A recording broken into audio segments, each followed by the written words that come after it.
പറഞ്ഞ ആൽവിനായിരിക്കും എന്ന് ഞാൻ നിർബന്ധിച്ച് പറയുകയത്. ഇപ്പോൾ ആൽവിൻ സ്ഥലത്തില്ല. അപ്പോൾ അമ്മ പറഞ്ഞു അവന് ഒത്തിരി പണിയുണ്ട്. ഞാൻ പറഞ്ഞൊരു കുഴപ്പമില്ല, അവന് ചെയ്യാൻ സാധിക്കും. സാധനയെ സംബന്ധിച്ച് പറഞ്ഞപ്പോൾ സാധന നമുക്കറിയാവുന്നതുപോലെ രാവിലെ മുതൽ വൈകുന്നേരം വരെ മെഡിക്കൽ ഷോപ്പ് നടത്തുന്ന ഒരു വ്യക്തിയാണ്.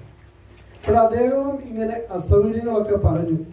എന്നിരുന്നാലും അവസാനം സാധന അത് ഏറ്റെടുത്തു. കാരണം നമുക്കറിയാം മറ്റു ജോലികളെക്കാളെല്ലാം ഉത്തരവാദിത്തപ്പെട്ട ഒന്നാണ് ഈ മെഡിക്കൽ ഷോപ്പ് നടത്തുക എന്ന് പറയുന്നത്. അതിൻ്റെ തിരക്കിനിടയിലാണ് അദ്ദേഹം ഇവിടെ സൂചിപ്പിച്ചതുപോലെ കഴിഞ്ഞ ഈ 2 വർഷങ്ങളിലായിട്ട് നമ്മുടെ ഇടവകയിലെ എല്ലാ പ്രവർത്തനങ്ങളും, കരോളിൻ്റെ കാര്യമാണെങ്കിലും എല്ലാ മാസത്തിലെ കളക്ഷൻ എടുക്കുന്ന കാര്യത്തിലാണെങ്കിലും ഒക്കെ അദ്ദേഹം അതിൻ്റെ ഇടയ്ക്ക് എനിക്ക് തോന്നുന്നു ഉച്ച സമയത്ത് ചോറിനാൻ വരുമ്പോൾ ആ സമയത്ത് സമയം കണ്ടെത്തി 4 മണിക്ക് മുമ്പായിട്ടൊക്കെയാണ് ഇങ്ങനെയുള്ള പ്രവൃത്തികൾ ചെയ്തുകൊണ്ടിരുന്നത്. അപ്പോൾ ഈ വാർഡിനെ കൂടുതൽ ഇത്രമാത്രം ശക്തമാക്കാൻ സാധിച്ചിട്ടുണ്ടെങ്കിൽ നമ്മളൊക്കെ ചിലപ്പോഴൊക്കെ പലതും എഴുതിയിട്ടാണ് നടക്കിയില്ല, നമ്മൾ നോക്കിയാൽ അതൊന്നും വിജയിക്കില്ല എന്നൊക്കെ പറഞ്ഞുകൊണ്ട് പലപ്പോഴും നമ്മളെല്ലാവരും പിൻവലിയുന്ന കാലഘട്ടമാണ്. പക്ഷേ നമ്മൾ നോക്കിയാൽ നടക്കും എന്നതിനുള്ള ഏറ്റവും വലിയ തെളിവാണ് മറ്റു വാർഡുകളിലെ പോലെ തന്നെ ഇത്രയും ഭംഗിയായിട്ട് ഇവിടെ ഈ വാർഡിൻ്റെ വാർഷികം നടത്തുവാനായിട്ട് സാധിച്ചു എന്നുള്ളത്. ഇപ്പോൾ പ്രത്യേകമായിട്ട് കമ്മിറ്റിക്കാരെയും അതുപോലെ തന്നെ അതിൻ്റെ ചുക്കാൻ പിടിച്ചുകൊണ്ട് സെക്രട്ടറി ആയിട്ടുള്ള വിദ്യയും എല്ലാം കൂടെ നിങ്ങളെല്ലാവരും ഒരുമിച്ച് ചേർന്നപ്പോഴാണ് ഈ വാർഡിനെ ഇത്ര മനോഹരമായിട്ട് ക്രോഡീകരിക്കാൻ സാധിച്ചത്. ഇവരെ പ്രത്യേകമായിട്ട് അഭിനന്ദിക്കുകയാണ്. നമുക്കൊന്ന് കൈയടിച്ച് നമ്മുടെ ഈ ലീഡേഴ്സിനെ അഭിനന്ദിക്കാം. നമുക്കറിയാവുന്നതുപോലെ ആദ്യ നാളിലെ കുടിയേറ്റ കാലഘട്ടങ്ങളിൽ ഉണ്ടായിരുന്ന നമ്മുടെ കൂട്ടായ്മകൾ നഷ്ടപ്പെട്ടുകൊണ്ടിരിക്കുന്നതായിട്ട് കാണപ്പെടുകയാണ്. അപ്പോൾ നമ്മുടെ കൂട്ടായ്മ വർദ്ധിക്കാൻ സാധിക്കണമെങ്കിൽ ഇടവകാതലത്തിലുള്ള കൂട്ടായ്മയ്ക്ക് പുറമെ നമ്മൾ അതിൻ്റെ ചെറിയൊരു പതിപ്പായിട്ടാണ് നമ്മൾ വാർഡുകളായിട്ട് തിരിച്ചിരിക്കുക, അല്ലെങ്കിൽ ഓരോ യൂണിറ്റുകളായിട്ട്. അപ്പോൾ ആ യൂണിറ്റിലുള്ള ബന്ധങ്ങൾ വർദ്ധിക്കുമ്പോഴാണ് ഇടവകയുടെ ബന്ധവും വർദ്ധിക്കുക. ആദ്യ കാലഘട്ടങ്ങളിൽ നമുക്കറിയാം, ഇവിടെ പഴമക്കാരായിട്ടുള്ള കുടിയേറ്റക്കാരുണ്ടെങ്കിൽ നമുക്കറിയാം, ആദ്യമായിട്ട് കുടിയേറുമ്പോൾ ഒരു പ്രദേശത്ത് 10-15 വീട്ടുകാർ ഒരുമിച്ച് വന്നാൽ അവിടെ ഒരു കുരിശ് നാട്ടുകയും അവിടെ പിന്നീട് അടുത്തുള്ള ദേവാലയവുമായി ബന്ധപ്പെട്ടുകൊണ്ട് അവിടെ ഒരു ദേവാലയം സ്ഥാപിക്കാനും വിശുദ്ധ കുർബാന അർപ്പിക്കാനായിട്ട് ഒരു വൈദികനെ കിട്ടുവാൻ വേണ്ടിയിട്ടാണ് ആദ്യമായിട്ട് നമ്മുടെ പൂർവികരായിട്ടുള്ളവർ മാതാപിതാക്കൾ പോയിട്ടുള്ളത്. നമ്മൾ 75 വർഷം ജൂബിലി ആഘോഷിച്ചു. പക്ഷെ നമ്മുടെ പൂർവികർ ആദ്യം കയറിയപ്പോൾ നമുക്കിവിടെയും ഇതുപോലെ ദേവാലയം ഉണ്ടായിരുന്നില്ല. എടൂരിൽ നിന്ന് വന്നാണ് ഇവിടെ വിശുദ്ധ കുർബാന അർപ്പിച്ചിരുന്നത്. അപ്പോൾ ഇവിടെ സ്വന്തമായിട്ടൊരു ദേവാലയം വേണമെന്ന് നമ്മുടെ മാതാപിതാക്കള് ആഗ്രഹിച്ചതിൻ്റെ പരിശ്രമിച്ചതിൻ്റെ ഫലമായിട്ടാണ് ഇവിടെ നെല്ലിക്കാമ്പോയിൽ ഇടവക രൂപീകൃതമായത്.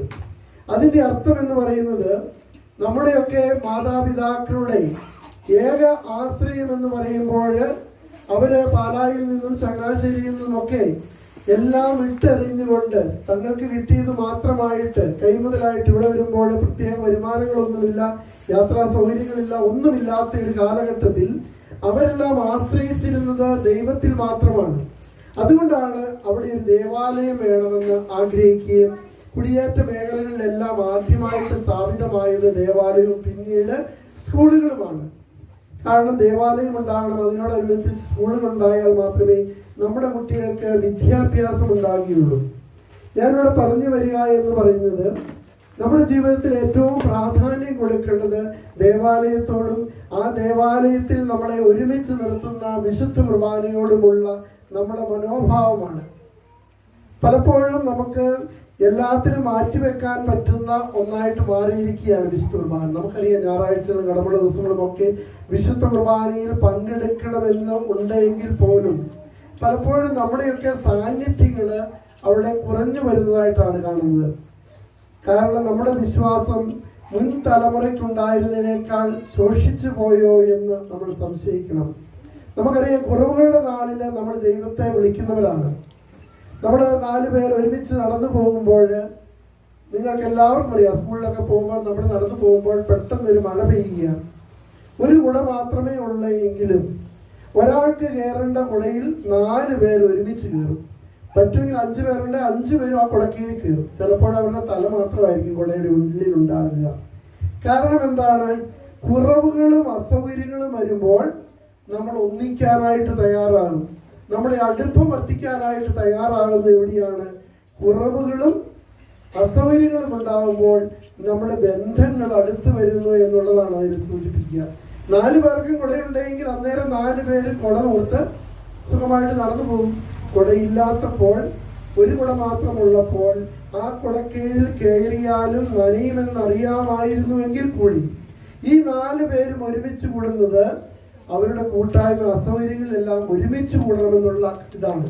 അതുതന്നെയാണ് നമ്മുടെ പൂർവികരും ആദ്യകാലങ്ങളിൽ കയറി വന്നപ്പോൾ ഈ പറഞ്ഞതായ കാട്ടുമൃഗങ്ങളുടെയും വന്യമൃഗങ്ങളുടെയും ഒക്കെ ശല്യം ഉണ്ടായിരുന്നപ്പോൾ അതിനെയെല്ലാം അതിജീവിക്കണമെങ്കിൽ നമ്മൾ ഒരുമിച്ച് ചേരണമെന്നുള്ള തിരിച്ചറിവ് നമുക്കുണ്ടായിരുന്നു.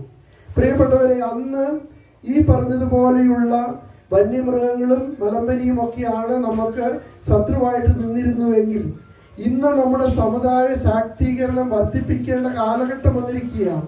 നമ്മുടെ സമുദായം ഇന്ന് പലപ്പോഴും പിന്തള്ളപ്പെട്ടുകൊണ്ടിരിക്കുക. പല വിധത്തിൽ നമ്മുടെ കുട്ടികള് നമ്മളിൽ നിന്നും നഷ്ടപ്പെട്ടു പോയിക്കൊണ്ടിരിക്കുക. നമ്മുടെ കുട്ടികളുടെ വിശ്വാസം നഷ്ടപ്പെട്ടുകൊണ്ടിരിക്കുക. പല വിധത്തിലുള്ള കാരണങ്ങളാണ് അതിനുള്ളത്. അപ്പോൾ ഇവിടെയാണ് നമ്മുടെ സമുദായ ശാക്തീകരണവും ദൈവത്തിലുള്ള ആശ്രയവും വർദ്ധിപ്പിക്കേണ്ട ഒരു കാലഘട്ടം. അതുകൊണ്ട് വിശുദ്ധ കുർബാന എന്ന് പറയുന്നത് നമ്മുടെ ജീവിതത്തിന്റെ അടിസ്ഥാന കേന്ദ്രമാണ്. അതുപോലെ തന്നെയാണ് നമ്മുടെ വാർഡ് വാർഷികങ്ങൾ. ഇവിടെ ഞാൻ നോക്കുകയുണ്ടായി, നമ്മൾ എല്ലാ മാസവും നടത്തിയെന്ന് പറയുമ്പോഴും 40% പോലും ചില മാസങ്ങളിൽ നമ്മുടെ പങ്കാളിത്തം ഉണ്ടായിരുന്നില്ല. ഇന്നാണെങ്കിൽ തന്നെ നമുക്കറിയാം, വാർഷികങ്ങൾക്കൊക്കെ സാധാരണ എല്ലാ വാർഡിലും ഫുള്ളായിട്ട് വരും. ഇപ്പൊ നിങ്ങൾ മാത്രമല്ല, നിങ്ങളെ പ്രത്യേകമായിട്ട് അഭിനന്ദിക്കുകയാണ്. ഒരിക്കൽ നമ്മുടെ വാർഡിന്റെ കൂട്ടായ്മ ഈ ശക്തിയോടുകൂടി